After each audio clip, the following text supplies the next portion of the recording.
कि जी जी जी।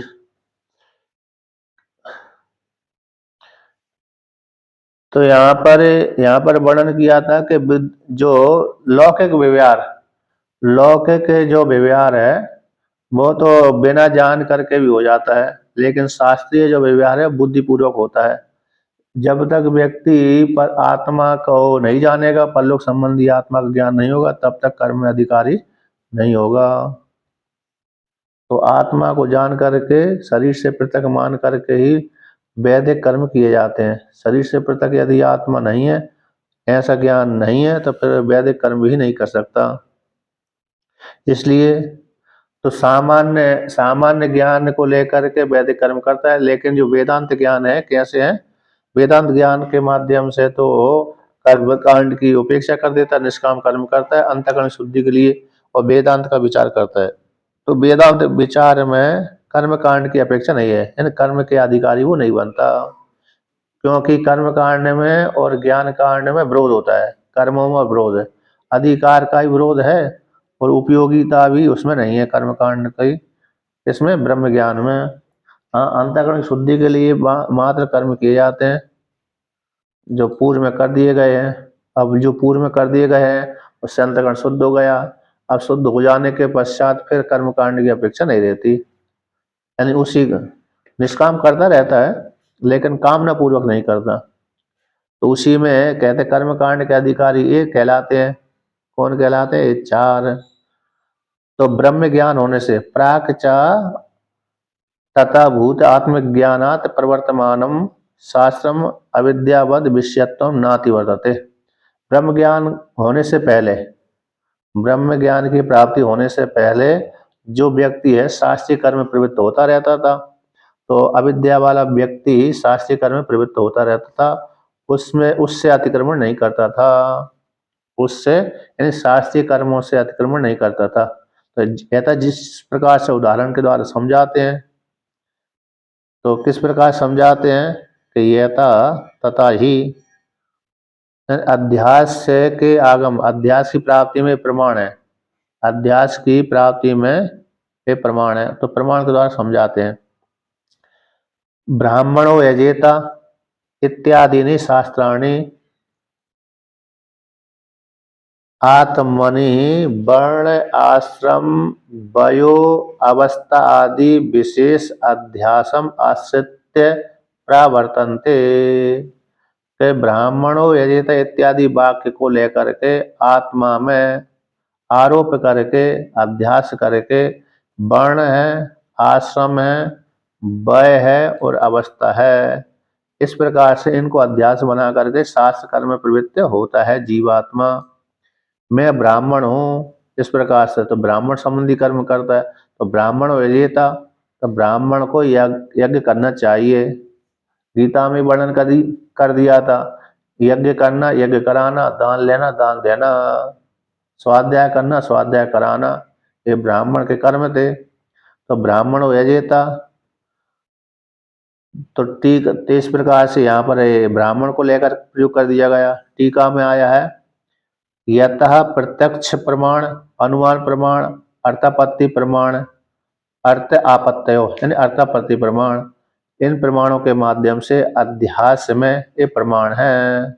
उसी प्रकार से आगम भी वेद भी इसी प्रकार से प्रमाण है, प्रत्यक्ष प्रमाण के द्वारा, अनुमान प्रमाण के द्वारा और अर्थापत्ति प्रमाण के माध्यम से ये अध्यास में ये प्रमाण, अध्यास में प्रमाण है, प्रमाण।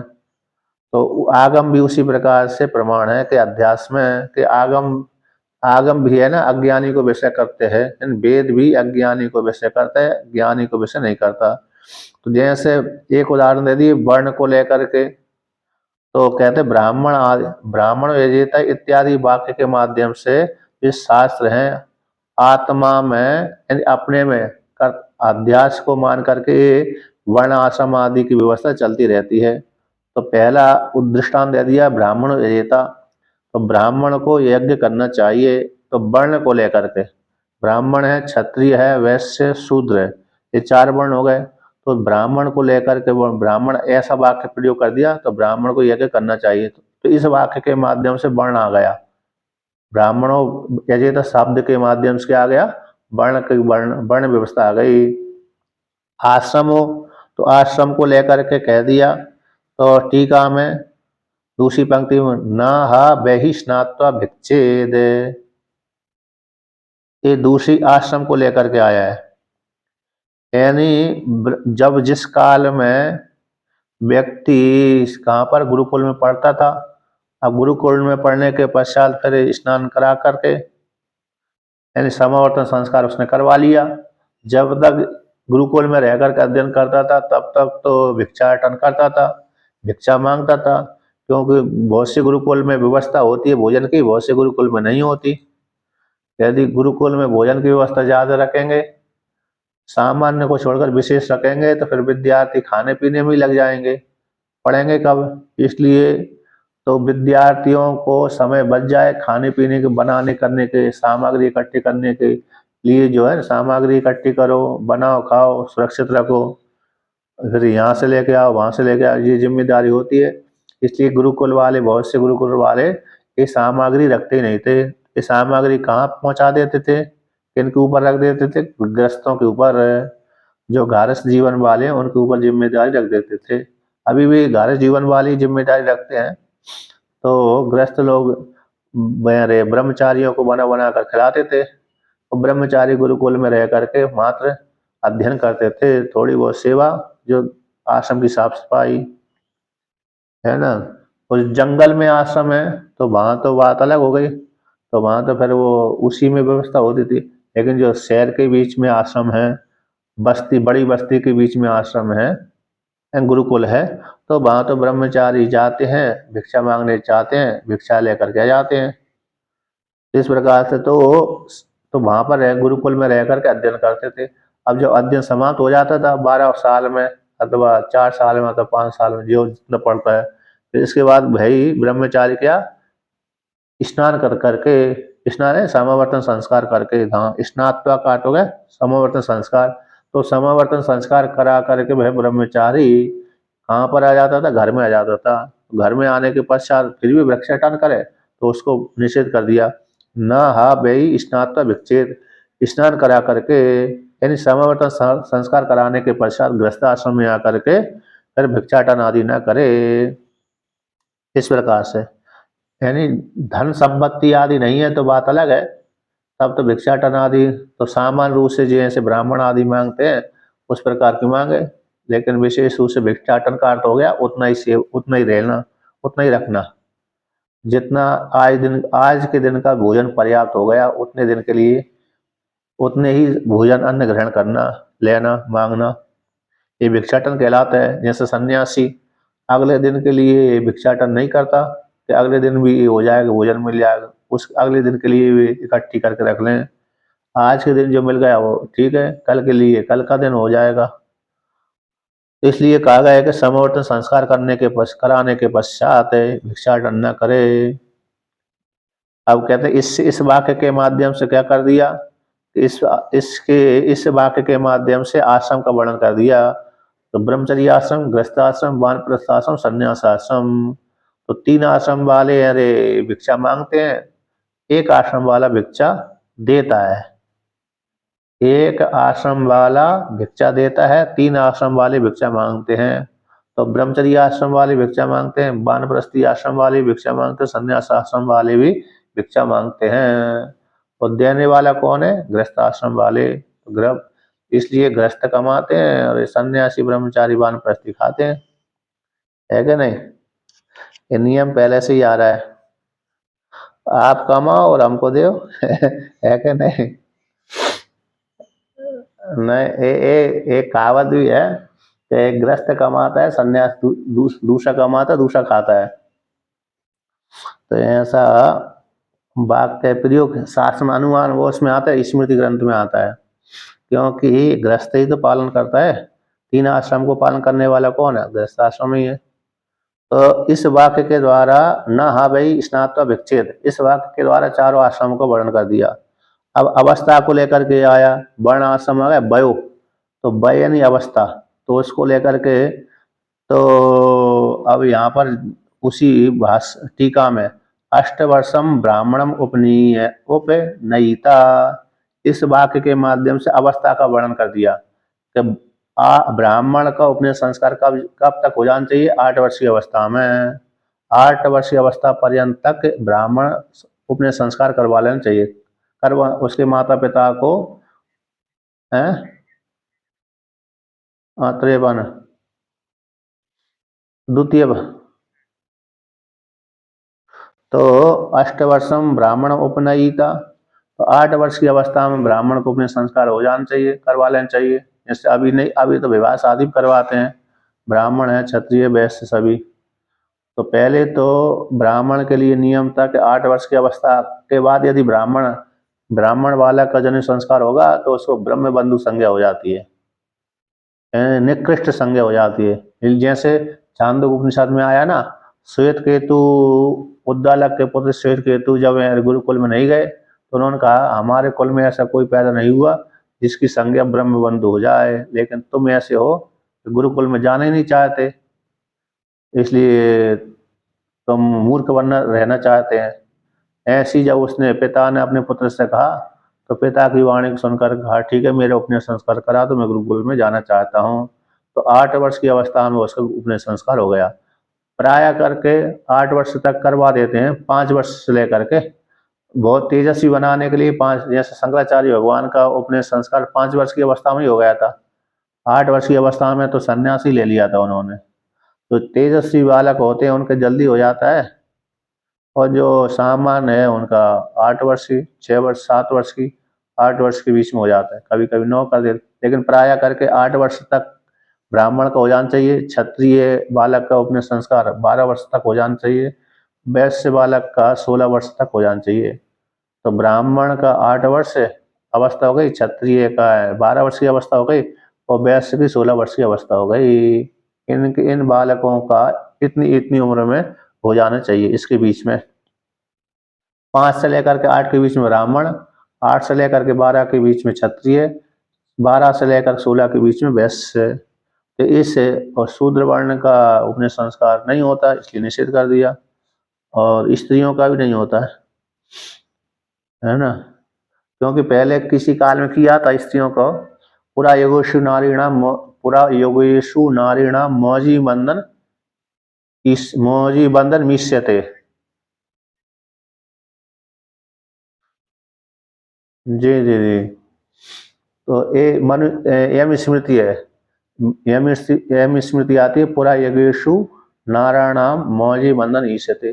किसी काल में स्त्रियों को जनेऊ संस्कार हुआ था, मौजी बंधन, मूंज का जनेऊ पहनाया था। तो फिर वो आत्म ऋषियों ने देखा कि यदि जनेऊ संस्कार पहनेंगे तो जनेऊ संस्कार में पवित्रता का अनिवार्य है, स्नान आदि अनिवार्य रहता है। अब जिनके बच्चे हो गए, जिन स्त्रियों को, अच्छा गर्भवती है अथवा बच्चे हो गए, उनके लिए स्नान करना, पवित्र रहना बड़ा कठिन हो जाता है बार बार, है ना। तो इसलिए फिर उन्होंने, और फिर व्यवस्था गड़बड़ हो जाती है, इसलिए फिर उन्होंने निषेध कर दिया ऋषियों ने कि स्त्रियों का जनेऊ संस्कार नहीं होगा। इसलिए स्त्रियों को जनेऊ संस्कार नहीं होता। गायत्री परिवार में कर देते हैं, तो वहां पर, लेकिन शास्त्रीय विधि नहीं आई, शास्त्र में निषेध हो गया। अब कहते हैं वह हो गया, वह ये ब्राह्मण क्षत्रिय वैश्य। इस वाक्य के माध्यम से अष्टवर्षम ब्राह्मण उपनयिता, इस वाक्य के माध्यम से वह कह दिया। अब अवस्था, अवस्था क्या है? कृष्ण केशो अग्निन आदधीता, टीका में। तो इस वाक्य के माध्यम से, इस वाक्य के माध्यम से मतलब जात पुत्र कृष्ण केशो अग्निन आदधीता, जिसके, यहाँ पर कहते हैं जिसके घर में पुत्र हो जाए, पुत्र होने पर, जिसके घर में पुत्र हो गया, जात पुत्र। टीका में तो यार कृष्ण, यार जात पुत्र प्रयोग नहीं किया, हिंदी टीका में जात पुत्र प्रयोग कर दिया। आगे की जो पंक्ति है श्रुति में, जात पुत्र कृष्ण केशो अग्निन आदरिता, ये जो वाक्य है ना, टीका में तो जात पुत्र प्रयोग नहीं किया, हिंदी में वहां से जो मूल में वाक्य होगा उसी को लेकर आगे वर्णन कर दिया कि जिसके घर में पुत्र पैदा हो जाए, ऐसे काला कृष्ण वाला व्यक्ति, अर्थात जिसके बाल अभी पके नहीं है, काले हो गए, काले ही हैं, ऐसा व्यक्ति अग्नियों का आदान करे, यानी अग्निहोत्र आदि कर्म करता रहे। जैसे अरे पहले पिता करता था अग्निहोत्र आदि कर्म में, अग्नि का आदान करता था। अग्निहोत्र कर्म करने के लिए अग्नि का चयन करता था, फिर वो नियम ले लेता था कि मैं अग्निहोत्र कर्म करूंगा 12 वर्ष अथवा 24 वर्ष अथवा जैसे। तो जब तक उसकी सामर्थ्य तब तक करता रहता था अग्नि का आधार करके, क्योंकि गृहस्थ तो बन ही गया है। गृहस्थ विवाह कर लिया, गृहस्थ जीवन आरंभ हो जाता है। आरंभ हो जाता है तो फिर पुत्र आदि पैदा हो जाते हैं। तो फिर कहते हैं जात पुत्रा, जिसके घर में पुत्र पैदा हो गया ऐसा व्यक्ति कृष्ण केश वाला। तो कृष्ण केश वाला शब्द से अभी बूढ़ा बूढ़ा अवस्था की प्राप्ति नहीं हुई, बल्कि जवान ही है। ऐसे कृष्ण केश वाला अग्नि को आधान करे, अर्थात अग्निहोत्र आदि कर्म करे, करता रहे। तो इस वाक्य के माध्यम से अवस्था का वर्णन कर दिया। तो किस अवस्था में अग्नि का आदान करना चाहिए, यानी जो क्या नाम है अग्निहोत्र कर्म करना चाहिए कि जवानी अवस्था में गृहस्थ आश्रम का जैसे उपभोग करने लगा, यानी उसी काल में ही, यानी संतान आदि पैदा हो गई तो उसी काल में क्या हो जाता है, जिम्मेदारी भी और बढ़ जाती है। तो अग्नि का आदान करे अर्थात अग्निहोत्र आदि कर्म करने लगे।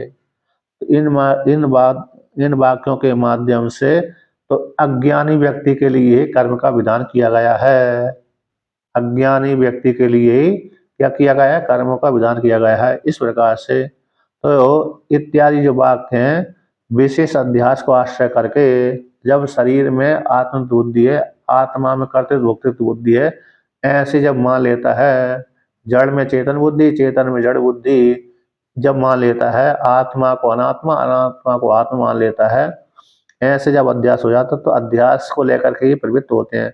अब जिस विद्वान में अध्यास नहीं है, जो स्त्री पुरुष में अरे मैं अपने को कर्ता भोक्ता नहीं मानते, तो फिर उसके लिए कर्म का विधान भी नहीं है।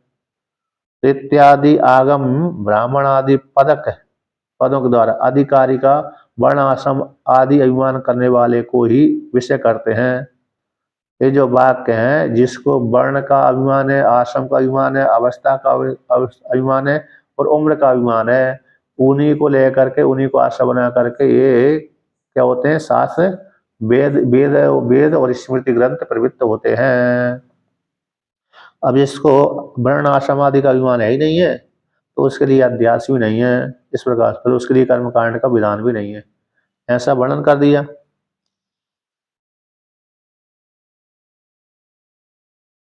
अब यहाँ पर वर्णन किया है कि ऐसे अध्यास के वर्णन हो जाने पर प्रमाण की सिद्धि से, अध्यास में प्रमाण की सिद्धि हो गई कि इन वाक्यों के माध्यम से प्रमाण है कि अविद्या वाले विषय को ही ये शास्त्र प्रवृत्त होते हैं। अविद्या वाले व्यक्ति को विषय करते हैं शास्त्र, ब्रह्मवेत्ता को विषय शास्त्र विषय नहीं करते।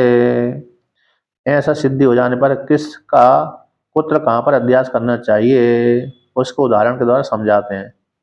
किस व्यक्ति को कहाँ पर क्या अध्यास करता है, यानी यहाँ पर अब अध्यास को लेकर के वर्णन करते हैं कि ये व्यक्ति यहाँ पर अध्यास कर लेता है, इसमें इसको मानता है।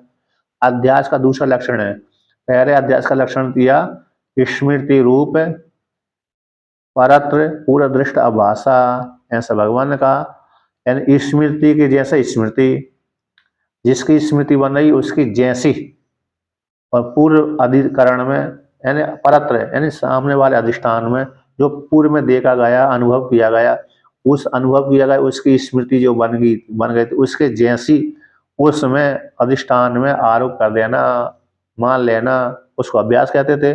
जो भूतकाल में देखी गई है उसकी स्मृति के जैसी स्मृति, उसके जैसी वो वस्तु दिख रही है, उसकी जैसी स्मृति बन रही है और अधिष्ठान वाले अधिष्ठान में उसका ज्ञान हो रहा है, चाक सादृश्य को लेकर के, समानता को लेकर के, ऐसे उसको बोलते हैं अभ्यास, अध्यास है।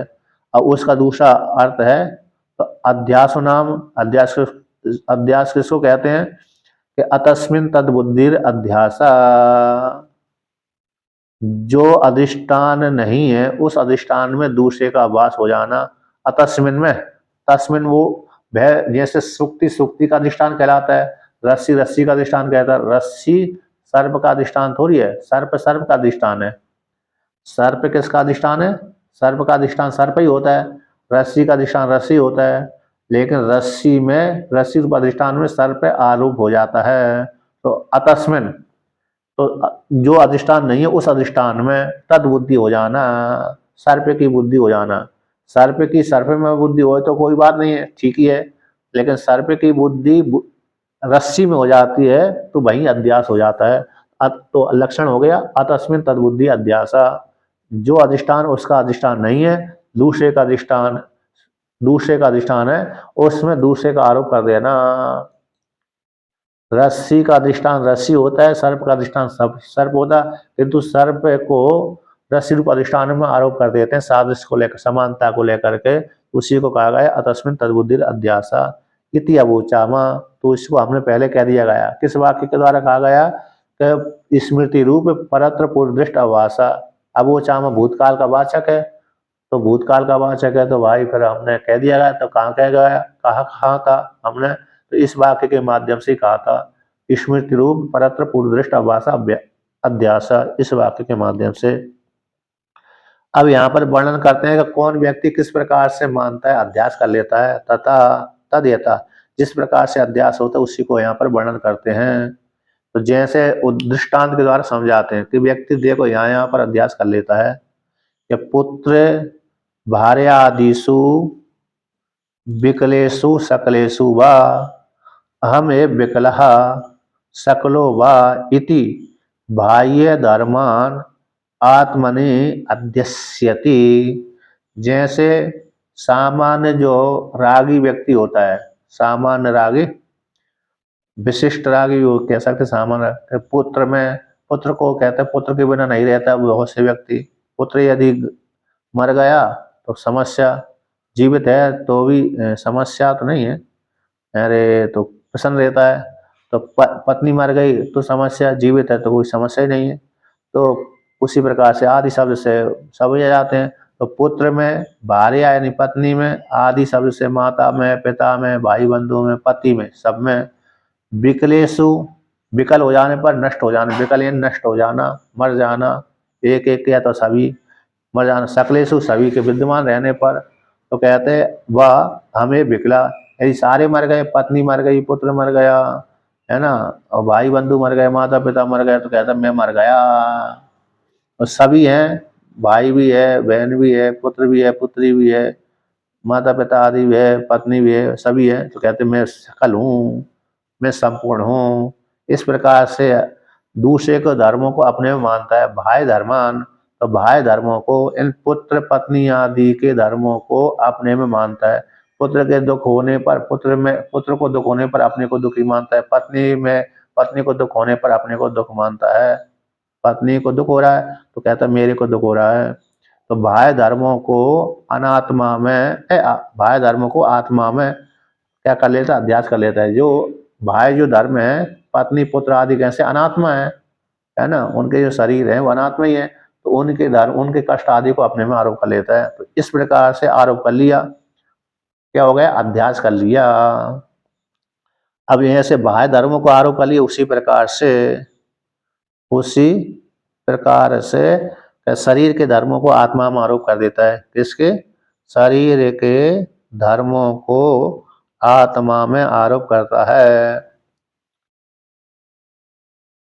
जैसे यहाँ पर अन्यथा ख्याति है ना, अन्यथा ख्याति को यहाँ पर है कहते हैं वेदांत में स्वीकार नहीं करते। जहाँ पर प्रत्यक्ष अप्रोच ज्ञान हो रहा है, जहाँ पर प्रत्यक्ष अप्रोच ज्ञान हो जाने पर उसके धर्मों का अध्यास नहीं होता, तो अन्यथा ख्याति को स्वीकार नहीं करते। नैयायिक अन्यथा ख्याति को मानते हैं, तो वेदांत में अन्यथा ख्याति के धर्मों को स्वीकार नहीं करते, मानते नहीं है, अनिर्वचनीय ख्याति को मानते हैं। ख्याति है ना, ख्याति, तो जहाँ वेदांत में जो ख्याति है, अनिर्वचनीय ख्याति है, तो उत्पन्न होते हैं। जैसे अन्यवादी जो मानते हैं ना अध्यास धर्म, दूसरे के धर्म, तो अन्यवादी उत्पन्न नहीं मानते। जैसे सर्प, रस्सी में जो सर्प उत्पन्न हुआ है, तो अन्यवादी नहीं मानते कि रस्सी में सर्प उत्पन्न हुआ है, किंतु वेदांतवादी मानते हैं। वेदांतवादी कहते हैं जो कल्पित वस्तु है अनिर्वचनीय रूप से उत्पन्न होती है, उत्पन्न होती भी है और नहीं भी होती। तो इसको जो होती भी है और नहीं भी होती है तो उसको बोलते हैं अनिर्वचनीय। बिना अधिष्ठान वाले दूसरे अधिष्ठान में, जो वस्तु जिस अधिष्ठान में नहीं है, जो वस्तु अधिष्ठान है उस अधिष्ठान में दूसरी वस्तु जो उसमें है ही नहीं है, उसमें जो उत्पन्न मान लेते हैं, आरोप कर लेते हैं, उसको अनिर्वचनीय कहते हैं, विषम सत्ता वाले। इसको विषम सत्ता वाली वस्तु जब दूसरी अधिष्ठान में उत्पन्न होती है तो अनिर्वचनीय कहलाती है कि नहीं? हाँ, विषम सत्ता, अधिष्ठान से विषम सत्ता वाले का आभास होना अध्यास कहलाता है।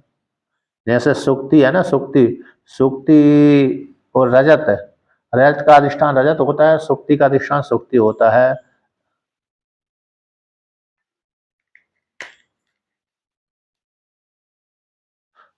उसी को तो उसी को समझा रहे हैं।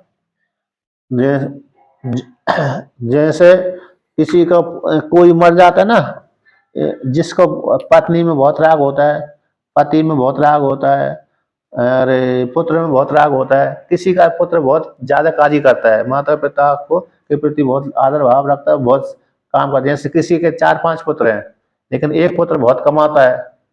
अब बहुत कमाता है तो माता पिता बैठकर खाते हैं, भाई बंधु आदि भी खाते हैं, लेकिन वही मर गया, कमाने वाला ही मर गया, तो फिर माता पिता क्या कहते हैं, मैं ही मर गया, मेरा तो नाश हो गया। जैसे किसी की पत्नी मर गई, तो पत्नी मर गई तो वो पुरुष कहता है मेरा सारा बर्बाद, घर ही बर्बाद हो गया। कई लोगों के मुख से सुना है मैंने, तो कहते कि नहीं होते, बहुत से लोग है बोलते रहते हैं पत्नी के मर जाने पर, कहते हैं मेरा तो घर बर्बाद हो गया, मैं ही मर गया है। कई लोगों ने बोला है, मेरे से ही बोला है। उसी प्रकार से पत्नी भी, स्त्री बोलती है, पति मर जाता है तो कहता है मैं तो बर्बाद हो गई, मैं ही मर गई, मेरा जीवन कैसे कटेगा इत्यादि। तो ये पत्नी के विषय में, तो जब पत्नी भी है, पति भी है, भाई बंधु पुत्र पुत्रियां भी है, माता पिता आदि भी है, तो कह देते मैं अरे पूर्ण हूँ, मेरे समान कौन है दूसरा, है ना, मैं बड़ा सुखी आत्मा हूँ। ऐसा मानता कि नहीं मानता? ऐसा मानता ही है। लौकिक लौकिक दृष्टांत से ही तो, अब पौराणिक दृष्टांत से जो अरे वो है ना कौन, समाधि वैश्य, समाधि और समाधि वैश्य सुरत राजा, तो इनका ऐसे यही तो दृष्टांत आता है। श्रीमद देवी भागवत महापुराण का जो दृष्टांत लेंगे तो राजा सुरत राजा और समाधि वैश्य, ये दृष्टांत उसी में चरितार्थ होते हैं। क्योंकि उसने एक का राज नष्ट हो गया, तो राज नष्ट हो जाने पर कहता मैं तो, मेरे पूर्वजों की जो ख्याति थी वो सारी समाप्त हो गई, मैं नालायक, मैं कैसा कुल में पैदा हुआ, अपने को दुखी मानता है।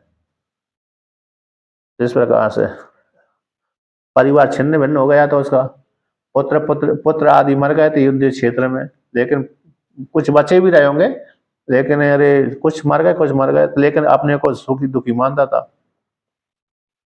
इस प्रकार से तो यहाँ पर कहते हैं, जहां पर अन्यथा ख्याति है ना, ये अन्यथा ख्याति में आता है कि जैसे पुत्र के दुखी होने पर स्वयं को दुखी हो जाना, पत्नी के पत्नी में कष्ट आ गया तो कष्ट, पत्नी के कष्ट को अपना कष्ट मान लेना, है ना। तो ये भेद का प्रत्यक्ष जहाँ पर ज्ञान होता है, वहां पर है उनके धर्मों का अध्यास से नहीं होता। तो ये अन्यथा ख्याति वाले, ये नैया कि अन्यथा ख्याति, नैया मानते हैं, तो वेदांत में अन्यथा ख्याति नहीं मानते, बल्कि अनिर्वचनीय ख्याति मानते हैं। तो अपने दूसरे अधिष्ठान में दूसरे वस्तु, कल्पित वस्तु का ज्ञान और उसका स्वरूप अध्यास हो जाना, यानी उत्पन्न हुई भी वस्तु है और नहीं भी हुई है, तो उसी को अनिर्वचनीय कहते हैं। कल्पित वस्तु दूसरे अधिष्ठान में आरोप मात्र है, उत्पन्न हुई भी है और नहीं भी उत्पन्न हुई। उत्पन्न इसलिए नहीं हुई कि ज्ञान के द्वारा बाध हो जाती है, उत्पन्न हुई है इसलिए कि दिखती है, उत्पन्न हुई है इसलिए दिखती है, थोड़े काल के लिए दिख जाती है, इसलिए उस वस्तु को जो उत्पन्न हुई भी है और नहीं भी हुई है, ऐसी जो वस्तु, कल्पित वस्तु जहां पर दूसरे अधिष्ठान में दिखती है, उसको अनिर्वचनीय कहते हैं। जैसे रस्सी में सर्प है, रस्सी में सर्प उत्पन्न हुआ भी है और नहीं भी हुआ। उत्पन्न हुआ इसलिए भय उत्पन्न हुआ था, उत्पन्न हो गया थोड़ी देर के लिए, भय के कारण उत्पन्न हो गया था, इसलिए भय उत्पन्न हो गया। अब ज्ञान के द्वारा बाधित हो जाता है, इसलिए कहते नहीं उत्पन्न नहीं हुआ, तो है भी और नहीं भी है। तो ऐसी जो अधिष्ठान में रस्सी में सर्प दिख गए, वो उस सर्प को अनिर्वचनीय कहते हैं। और अन्यथा ख्याति वाले क्या कहते हैं, उत्पन्न तो नहीं हुआ, लेकिन दूसरे धर्म यहाँ पर आरोप कर लेते हैं। प्रत्यक्ष ज्ञान, प्रत्यक्ष भेद ज्ञान हो जाने पर वो उत्पन्न नहीं मानते उस वस्तु को, तो प्रत्यक्ष जब ज्ञान बैठा हुआ है तो उसके धर्म की भी उत्पत्ति नहीं होती। जैसे पुत्र के धर्म में पुत्र का कष्ट पिता में नहीं आता। पुत्र को यदि कष्ट हो रहा है ना, तो पुत्र के कष्ट हो जाने, पुत्र को दुखी हो जाने पर पिता को दुख नहीं लगता है।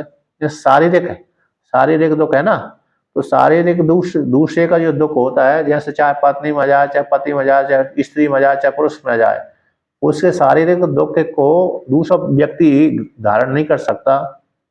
करता है? नहीं करता। इसको अन्यथा ख्याति बोलते हैं। नैयायिक ऐसा मान लेते हैं। तो वेदांत में अन्यथा ख्याति नहीं स्वीकार करते, बल्कि अनिर्वचनीय ख्याति मानते हैं। अब उसी को आगे कहते हैं कि किस प्रकार से है व्यक्ति अविद्या को लेकर के, भ्रम को लेकर के अनात्मा के धर्मों को आत्मा में आरोप कर लेता है। तो कहता है, तो तथा भाष्य में तीसरी पंक्ति, तो तथा देह धर्मान 54 नंबर पृष्ठ में तीसरी पंक्ति भाष्य की, उसी प्रकार से देह के धर्मों को आत्मा में आरोप कर लेता है। तो देह के धर्म कैसे?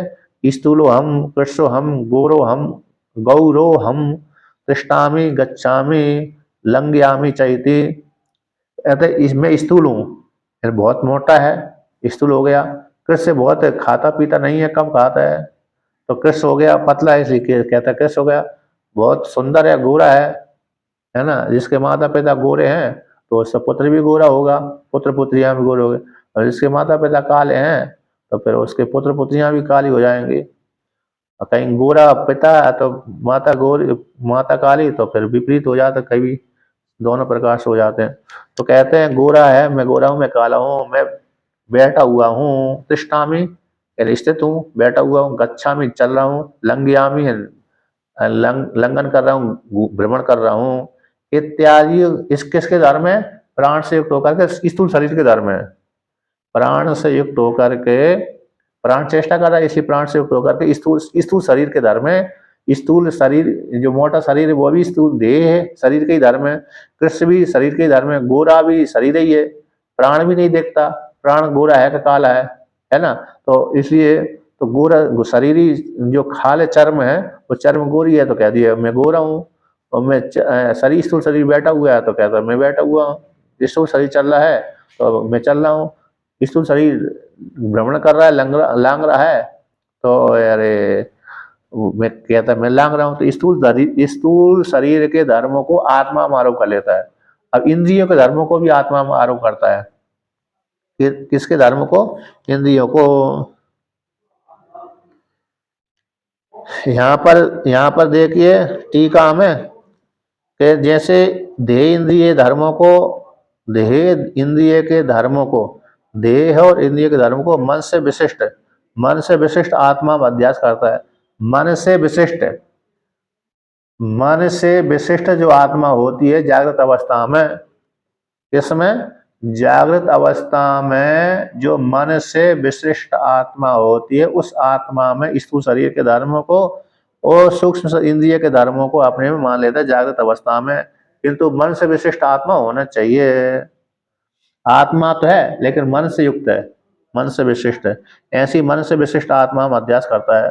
तो कृष्णत्व आदि धर्म स्थूल शरीर के वो आत्मा में किस प्रकार से धारण करते हैं? तादात्म्य संबंध से। तादात्म्य यानी अभेद, तादात्म्य शब्द का अर्थ होता है अभेद संबंध है। टीका में नीचे से दूसरी पंक्ति, तो तादात्म्य संबंध से कल्पितत्वात्, कल्पना कर लेता आत्मा में, तो उनके धर्मों को भी आत्मा में आरोप कर लेता है, साक्षात आत्मा में अध्यास कर लेता है। कृष्णत्वादि धर्म में जो देह शरीर के हैं आत्मा में तादात्म्य संबंध से कल्पना करके धारण कर लेता है और उनके धर्मों को भी आत्मा में अध्यास कर लेता है। अब यहाँ पर कहते हैं इस प्रकार से वर्णन कर दिया। अब अंतःकरण के धर्मों को, किसके धर्मों को? अंतःकरण के अज्ञात पृथक रूप साक्षी में मन के धर्मों को अध्यास, जो ज्ञात नहीं है, कैसा नहीं है? ज्ञात नहीं है, ऐसा पृथक रूप जो साक्षी परमात्मा है उसमें मन के धर्मों को अध्यास कर लेता है। मन के धर्म कौन? सुखी है, दुखी है इत्यादि। उसी प्रकार से यहाँ पर कहते हैं, नहीं आगे क्या, तथा इंद्रिय धर्मान है ना, तथा इंद्रिय धर्मान जो इस शब्द से इंद्रिय के स्थूल शरीर के लेकर तथा अंतःकरण से आएगा, किसके? अंतःकरण के धर्मों को। अभी तो भाष्य में है ना, भाष्य में तथा इंद्रिय धर्मान तो ये मन से विशिष्ट आत्मा में ये धारण कर लेता है इंद्रियों के धर्मों को। इंद्रिय के धर्मों को भी आत्मा में आरोप कर लेता है। स्थूल शरीर के भी मन से विशिष्ट आत्मा में धारण करता है और इंद्रियों को भी मन से विशिष्ट आत्मा में आरोप कर लेता है। साक्षात आत्मा में कल्पना कर लेता है इंद्रिय और इंद्रिय के धर्म को। उसी को लेकर के यहाँ पर कह रहे हैं। तो मूकः कर्णः क्लीबः बधिरः अंधोहम इति, ये इंद्रिय के धर्म है। तो इंद्रिय यदि गूंगा है, मूक यानी गूंगा ही तो होता है, गूंगा, तो गूंगा है, बाक इंद्रिय अरे कार्य नहीं करती तो गूंगा हो जाता है। तो इंद्रिय विकलांग हो गई, बाक इंद्रिय कार्य नहीं करती तो गूंगा हो जाता। काणा, एक आंख फूट गई, दो आंख फूट गई तो नेत्र इंद्रिय इंद्रिय नहीं है तो अपने को कहते मैं काणा हूँ। क्लीब या नपुंसक है तो संतान आदि पैदा नहीं कर सकता इत्यादि, तो क्लीब नपुंसक बोल दिया तो मैं क्लीब हूँ। बधिरा यानी बहरा, बहरा ना, बधिर यानी बहरा, तो बहरा में भी बाकी इंद्रिय जब कार्य नहीं करेगी तो बहरा भी हो जाता है। अंधो हम, आंख ही फूट गई, अंधो हम जन्मजात अंधा है तो इंद्रिय के अभाव हो जाने पर अंधा कहलाता है। काणा तो एक आंख से विकलांग है और अंधा यानी दोनों आंखों से रहित है, यानी आंख इंद्रिय कार्य नहीं करती इत्यादि। तो ऐसे इंद्रियों के धर्मों को आत्मा में आरोप कर लेता है। ऐसे स्थूल शरीर के धर्मों को आत्मा आरोप किया, उसी प्रकार से इंद्रिय के धर्मों को भी आरोप कर लिया। तो कौन सी आत्मा? मन से विशिष्ट है, मन से विशिष्ट आत्मा में आरोप कर लेता है देह के धर्मों को, इंद्रिय के धर्मों को। ये इंद्रिय के धर्म है कौन? मूकत्व, काणत्व, क्लीबत्व, बधिरत्व, अंधोहम इत्यादि। तो इत्यादि इंद्रियों के धर्मों को आत्मा में आरोप कर लेता है। तो तादाद संबंध से, किसमें? तादात्म्य संबंध से आत्मा में कल्पना कर लेता है, आत्मा में इंद्रिय और इंद्रिय के धर्मों को साक्षात आत्मा में आरोप कर लेता है।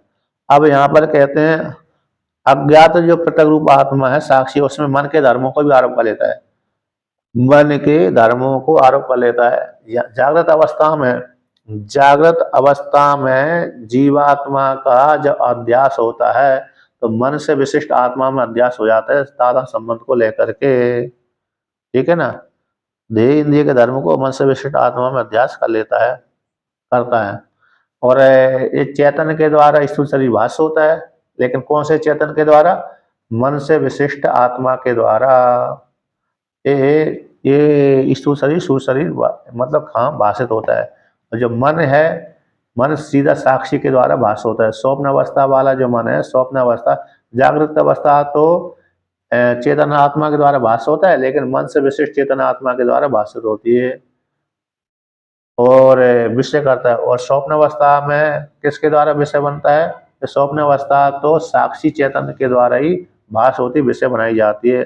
वहां पर इंद्रिय भी नहीं रहती, विषय भी नहीं रहते स्वप्न अवस्था में, और मन ही विषय बनता है, मन ही इंद्रिय रहता है वहां पर। तो वो मन और इंद्रिय, मन रूप इंद्रिय और मन रूप जो विषय है साक्षी रूप चेतन के द्वारा प्रकाशित होते हैं। तो उसका विषय कौन बनता है? सीधा साक्षी प्रकाश करता है, उस साक्षी के द्वारा भास होता है।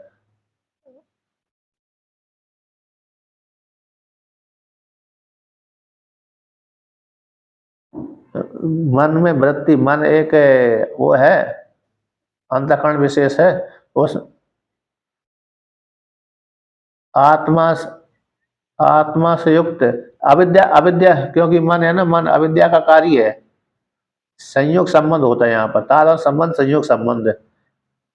अविद्या का कार्य है मन, अंतःकरण जितना भी अंतःकरण अविद्या का कार्य है, तो उसके तादाद संबंध होता है आत्मा को छू करके भ्रम के कारण, ठीक है ना। क्योंकि वो मन में सीधा सीधा संबंध नहीं होता है, संबंध मात्र सीधा सीधा ना, असंग आत्मा ना कूटस्थ आत्मा, इसलिए यहाँ अविद्या को लेकर से तादा संबंध का आरोप होता है, तादा संबंध अन्योन्याश्रय।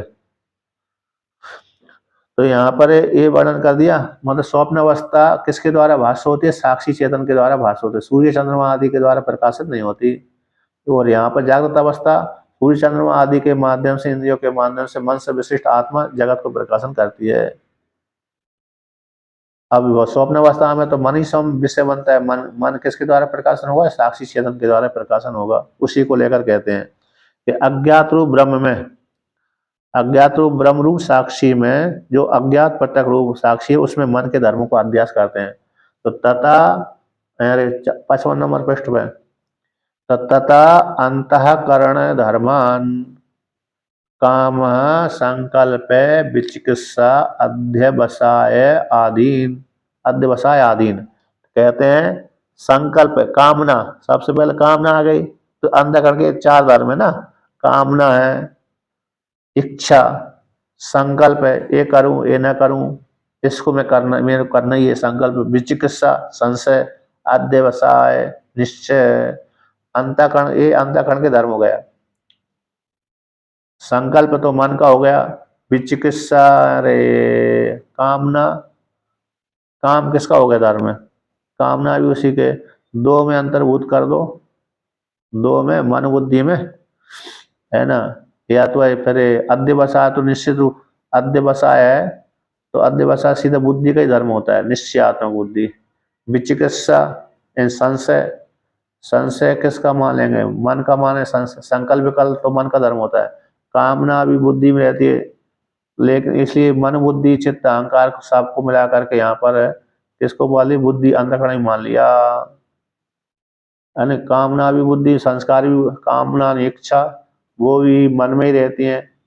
चित्त और अहंकार, चित्त और अहंकार, तो चित्त में तो चेतन कहलाता है। तो विचिकित्सा संशय और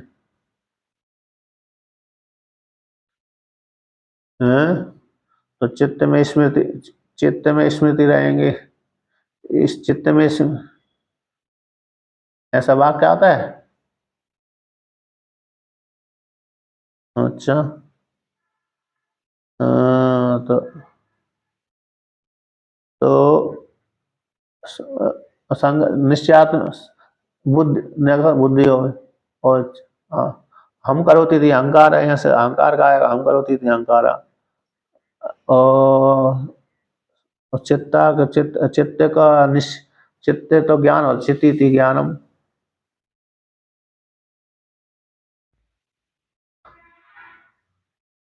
अच्छा अच्छा, मालूम है। तो अच्छा, स्मृति विस्मृति चित्ता जाएगा।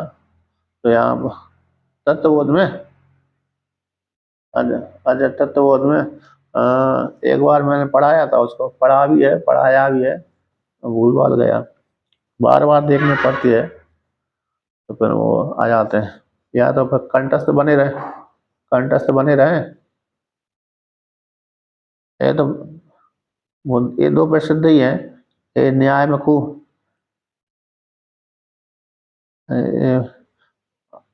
मन चित्त का विशेष चिति, चिति ज्ञानम में ज्यादा आता है, चित्ती ज्ञानम। चलिए यहाँ पर तो कामना है, संकल्प है, बस। तो योग बुद्धि है, तो बुद्धि में ही सारे संस्कार बैठे रहते हैं। दो दो अंतःकरण मान लीजिए, मन बुद्धि को लेकर के अहंकार और चित्त उसी में अंतर्भूत हो जाते हैं। तो मन में अहंकार हो जाता है, बुद्धि चित्त बुद्धि में अंतर्भूत हो जाता है। तो, तो, तो ये 4, तो अंतःकरण में 4 वृत्ति बनती हैं। कामना को लेकर के, संकल्प को लेकर, विषय संशय को लेकर के, विचिकित्सा संशय, और अध्यवसाय यानी निश्चय को लेकर के। इस प्रकार से तो ये धर्म, एक इसमें ये जो धर्म है अंतःकरण धर्म है, आत्मा हम आरोप कर देते हैं। अंतःकरण के धर्मों को मन है, मन रे कैसे हो गया, धर्मी हो गया मन, अंतःकरण धर्मी हो गया। और धर्मी के धर्म कौन हो गया, काम संकल्प विकसित अध्यवसाय, उसके धर्म हो गया। इसलिए आत्मा कहता है मैं कामना कर रहा हूँ, मैं संकल्प कर रहा हूँ, मेरे को संशय है, मेरे को ये निश्चय हो गया, ऐसे अपने आप को आत्मा में मानता है, आत्मा ऐसी मानती है। अविद्या को ले, अज्ञान को लेकर के आत्मा में ये कल्पित वस्तु के, कल्पित अंतःकरण के धर्मों को आरोप हो जाता है। तो उनका ज्ञान, उनके ज्ञान का विषय धर्मी, और धर्म का ज्ञान, धार्मिक का ज्ञान और धर्म, ये दोनों ही कल्पित हैं। तो कल्पित आत्मा में आरोप होते हैं, इसलिए अनिर्वचनीय ख्याति कहलाती है। तो इसलिए संसर्ग अध्यास कहलाता है। संसर्ग अध्यास, संसर्ग अध्यास के माध्यम से आरोप हो जाता है, तो अनिर्वचनीय ख्याति के माध्यम से। तो अनात्मा के धर्मों को आत्मा में आरोप कर देता है। और आत्मा आत्मा है ना, स्वरूप अध्यास नहीं होता बल्कि संसर्ग अध्यास। आत्मा का अनात्मा में स्वरूप अध्यास नहीं होता, संसर्ग अध्यास होता है। और अनात्म वस्तु का स्वरूप अध्यास भी होता है, संसर्ग अध्यास भी होता है। अनात्मा का आत्मा में स्वरूप अध्यास भी होता है स्वरूप से, और संसर्ग अध्यास भी होता है। स्वरूप तो स्वरूप अध्यास का मानने पर वो अनात्मा ही नष्ट हो जाएगी। अनात्मा है ना, अनात्मा ही वही रूप दिखने लगेगी इस प्रकार से। अब उसी को आगे कहते हैं एवं, तो धर्म के अध्यास को कह करके, धर्म अध्यासम उक्त्वा तद्वद धर्मी अध्यासम, धर्म के अध्यास को कहकर स्थूल शरीर के, सूक्ष्म शरीर के और अंतःकरण के, स्थूल शरीर के धर्मों को और इंद्रिय के धर्मों को और अंतःकरण के धर्मों को,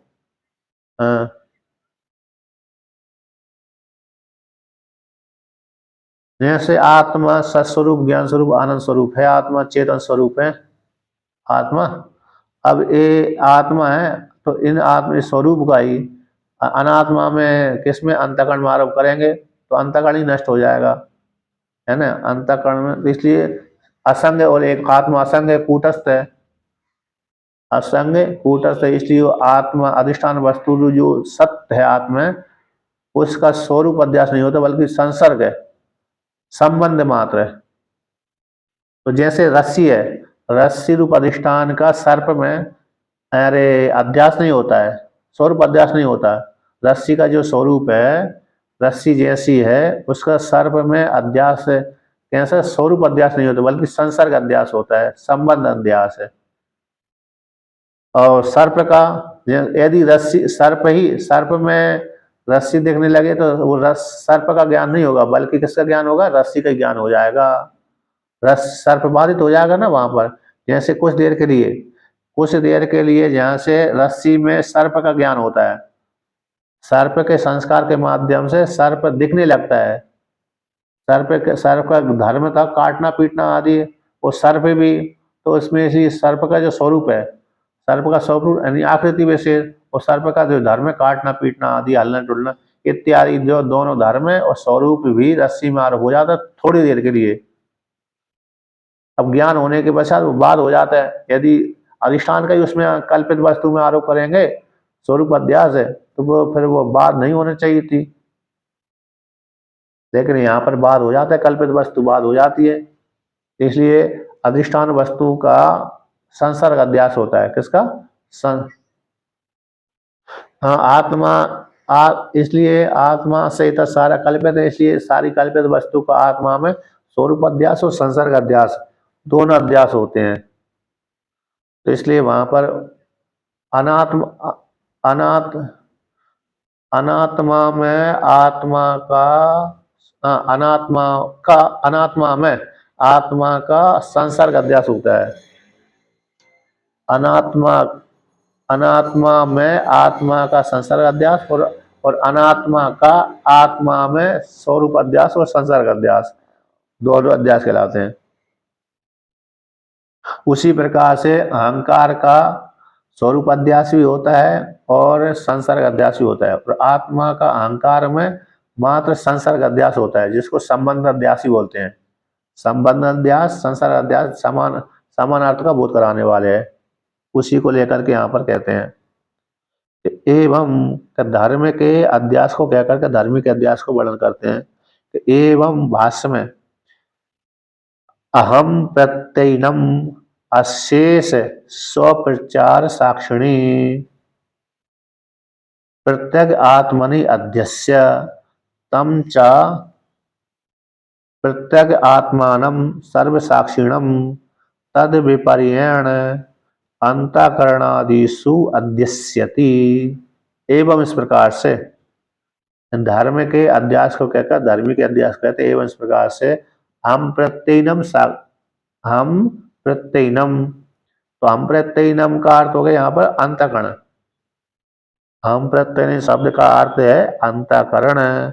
ऐसे अंतःकरण का अशेष प्रचार, अशेष संपूर्ण 100 प्रचार जो अंतःकरण की वृत्ति हैं, काम, संकल्प, विचिकित्सा और अध्यवसाय, ये वृत्ति बनती, कामना वाली वृत्ति, संकल्प वाली वृत्ति, संशय वाली वृत्ति और निश्चय वाली वृत्ति।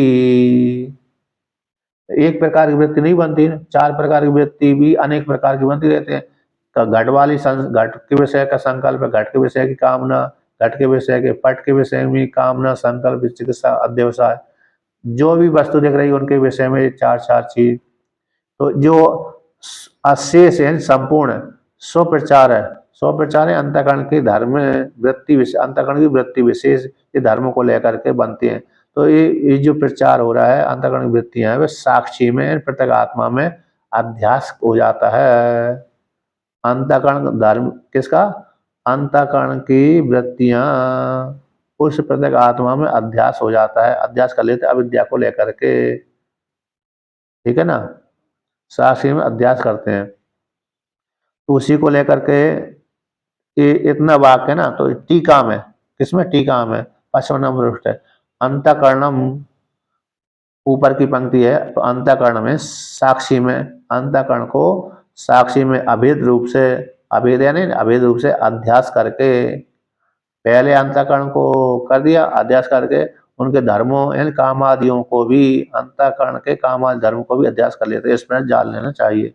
अंतःकरण को साक्षी में अभेद रूप से तारण संबंध करके संसार का अध्यास कर लिया, उसी प्रकार से कामादियों को भी अध्यास कर लेता है। कामादि धर्मों को भी अंतर आत्मा में क्या हो जाता है? अध्यस्यति। तो 100 प्रचार आया ना, तो 100 प्रचारा शब्द आया, तो वहां पर मन की वृत्तियां, तो मन की वृत्ति कौन हो गई? काम, संकल्प, विचिकित्सा, अध्यवसाय, जो मन की वृत्तियां हैं, प्रति प्रातिलोम रूप से, अच्छा आगे का प्रातिलोम में प्रतिलोप हो गया, विपरीत रूप से ना, हाँ। तो यहाँ पर पृथक शब्द आया, कहाँ पर आया पृथक? आगे जो पृथक शब्द आया ना, पृथक, पृथक आत्मनि अध्यस्य, तो इसको टीका में अर्थ करते हैं तीसरी पंक्ति में, प्रति यानी प्रातिलोम में, यानी विपरीत है। तो विपरीत रूप से असत, जड़, दुखात्मक, अहंकार आदि से विलक्षण जो आत्मा है असत, जड़, दुखात्मक, अहंकार आदि विलक्षण रूप से, यानी विलक्षण रूप से, तो जो विलक्षण रूप से आत्मा कैसी है? सत्य, चित्त, सुख, आत्मक रूप से जो अंचति गच्छति चलती है, प्रकाशति, इति पृथक, ये पृथक शब्द का अर्थ है। यानी असत से भिन्न, जड़ से भिन्न, दुख से भिन्न, ऐसे इनसे भिन्न, अहंकार आदि से विलक्षण जो आत्मा है, सत स्वरूप आत्मा, चित स्वरूप आत्मा, सुख स्वरूप आत्मा, ऐसी आत्मा रूप से चलती है, प्रकाशती है, उसको बोलते हैं पृथक आत्मा। ऐसे पृथक आत्मा में, पृथक आत्मा में ये अंतःकरण की वृत्तियां, अंतःकरण और अंतःकरण की वृत्तियों को आरोप कर लेता है। एवं इस प्रकार से आत्मा में अनात्मा और उनके धर्मों को अध्यास, अध्यास को उदाहरण के द्वारा समझा करके, अध्यास को उदाहरण के द्वारा समझा करके, अब कहते हैं अनात्मा में आत्मा का अध्यास है, अनात्मा में आत्मा का अध्यास का वर्णन करते हैं तमचा। तो तमचा शब्द का अर्थ हो गया, यहाँ तक जो प्रत्येक आत्मनि अध्यस्य, यहाँ पर आत्मा में अनात्मा का अध्यास कर लिया, ठीक है ना, आत्मा में अनात्मा, और तमचा शब्द के द्वारा अब आत्मा का अनात्मा में, तो तमचा पृथक आत्मानम सर्वसाक्षिणम, जो पृथक आत्मा है, संपूर्ण वृत्तियों का साक्षी है, ऐसे साक्षी का विपर्य रूप से, तद विपर्य रूप से, विपरीत रूप से अंतःकरण आदि में अध्यास हो जाता है। यानी कौन सा? संसर्ग अध्यास। कौन सा अध्यास? यहाँ पर संसर्ग अध्यास, उसी को टीका में वर्णन किया है। तो कैसे? अरे अंतःकरण आत्मा में, अंतःकरण का आत्मा में, आत्मा का अंतःकरण में कैसे अध्यास होता है? आत्मा किस प्रकार से अंतःकरण के धर्मों को अपना मान लेती है? हम इति, तो हम शब्द अहंकार का भी वाचक है, आत्मा का भी वाचक है, मैं करता हूँ, मैं भोगता हूँ। तो हमिति अध्यास में चेतन रूप आत्मा का भान होता है। अस्मत् का वाचक भी हम है और अहंकार का भी वाचक है हम। अहंकार भी हम करता है, आत्मा भी हम।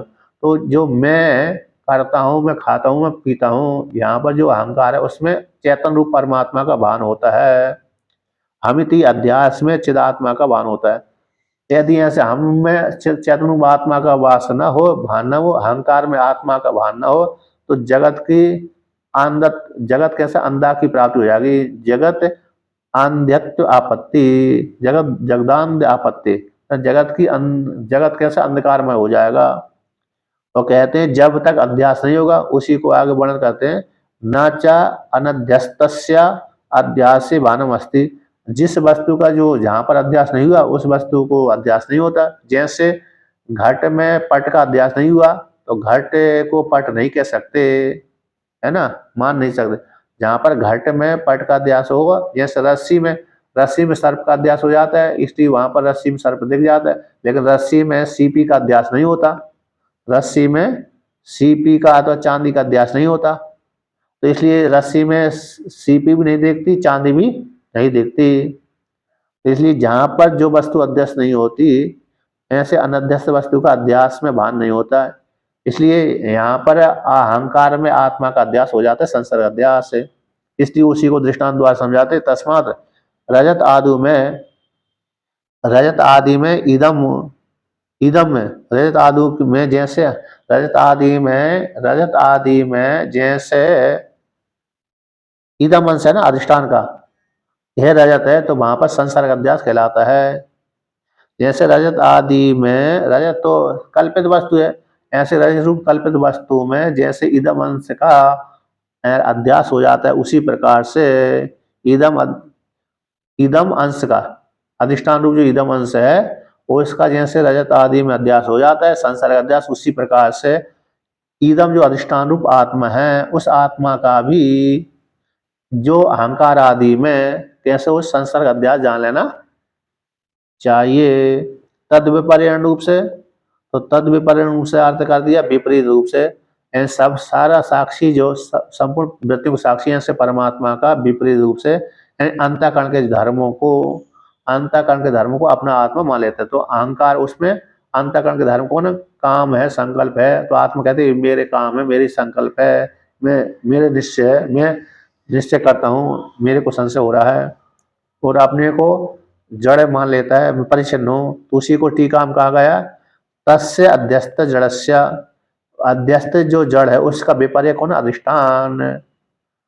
अध्यस्त जो जड़ आत्मा में कल्पित जो जड़ है, अंतःकरण है, उसका विपरीत कौन, अधिष्ठान। विपर्य अधिष्ठान, जो विपर्य अधिष्ठान था, उस अधिष्ठान में वो जो अधिष्ठान बन गया था वो चैतन्य है। वो चैतन्य को अंतःकरण अपना मान लेता है, और अंतःकरण के धर्मों को चैतन्य अपना मान लेता है। तो ऐसे चैतन्य जो चैतन्य है, अधिष्ठान रूप चैतन्य था, तदात्म रूप से उस चैतन्य को अंतःकरण अपना रूप से मान लेता है, और जड़ वस्तु को भी आत्मा अपने रूप से मान लेता है। तो चैतन्य तदात्म रूप से स्थितम कहाँ पर रहता है, स्थित रहता है, यानी अहंकार आदि में स्थित रहता है आत्मा। और आत्मा में संसार अध्यास के माध्यम से अहंकार आदि स्थित रहता है। अध्यस्त जड़ वस्तु का विपर्य रूप से, विपरीत रूप से जो अधिष्ठान बन जाता है, यानी ये यहाँ पर कल्पित वस्तु भी, कल्पित जो अंतःकरण है वह भी चैतन्य रूप परमात्मा का अधिष्ठान बन जाता है। चैतन्य रूप परमात्मा कैसा, संसार अध्यास अधिष्ठान बन जाता है। यदि शरीर ही न रहे, स्थूल शरीर ही न रहे, स्थूल शरीर, तो आत्मा का भान कैसा होगा। अंतःकरण ही न रहे तो आत्मा का भान कैसा होगा, ठीक है ना। आत्मा के भान होने के लिए अंतःकरण और स्थूल शरीर अनिवार्य है, इस प्रकार से। तो नहीं, कल, हाँ कल करेंगे, परसों करेंगे, कोई बात नहीं, करते तो रहेंगे और का।